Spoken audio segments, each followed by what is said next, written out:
단전단수 조치를 대통령께서 직접 지시하셨다라는 것은 어제 공개된 공소장에서 처음 밝혀진 거잖아요. 그렇죠.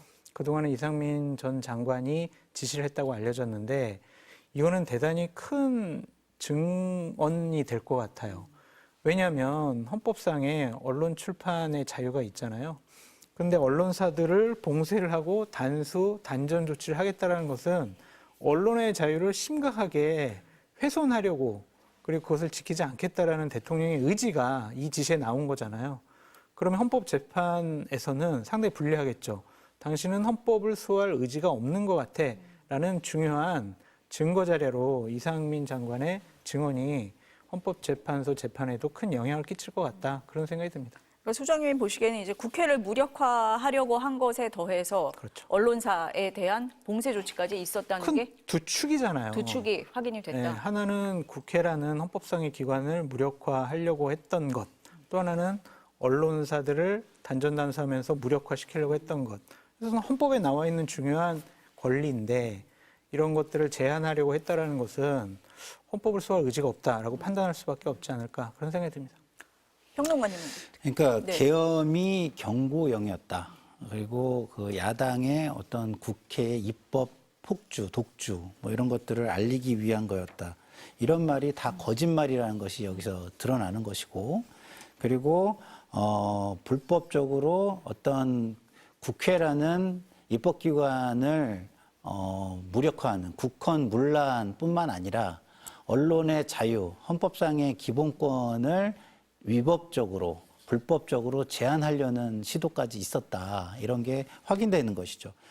검찰은 비상계엄 당일 윤석열 대통령이 이상민 당시 행정안전부 장관에게 언론사 단전 단수를 지시했다고 공소장에 적시했습니다. MBC를 비롯한 방송사 2곳과 신문사 2곳, 여론조사꽃 등 모두 5곳입니다.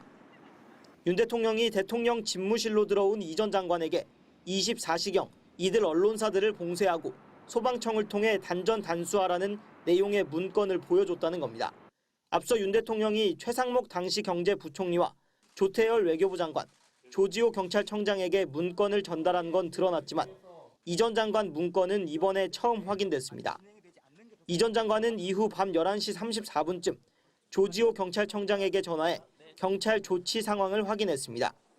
그리고 3분 뒤인 11시 37분쯤 허석곤 소방청장에게 전화해 자정쯤 MBC를 포함한 언론사 등 5곳에 경찰이 투입될 거라며 경찰청에서 단전 단수 협조 요청이 오면 조치해줘라고 지시했다는 내용도 공소장에 적시됐습니다. 그 언론사에 대한 그 이야기가 있었다. 그 내용이 단전 단수 이 이야기가 그런 뉘앙스가 있었다라고 말씀을 이야기를 했고요. 이후 허 청장은 소방청 차장에게, 차장은 서울소방재난본부장에게 전화해 포고령과 관련해 경찰청에서 협조 요청이 오면 잘 협력해달라는 취지의 요청을 여러 차례 한 것으로 드러났습니다. 실제 단전 단수로 이어지지는 않았지만 전기와 수도를 끊어 언론 기능을 마비시키겠다는 건 언론 자유를 부정한 헌법 위반입니다. 앞선 경찰 조사에서 이 전 장관은 소방청장과 단전 단수 통화 내용을 밝히지 않았고 계엄 당일 별도의 문건도 받은 적 없다고 부인했습니다. 언론사뿐만 아니라 선관위 단전 단수 사전 계획한 바 있습니까, 증인? 증언하지 않겠습니다. 공수처에서 이 전 장관의 내란 혐의 사건을 다시 넘겨받은 경찰은 조만간 소환 조사에 나설 걸로 보입니다. MBC 뉴스 김상훈입니다.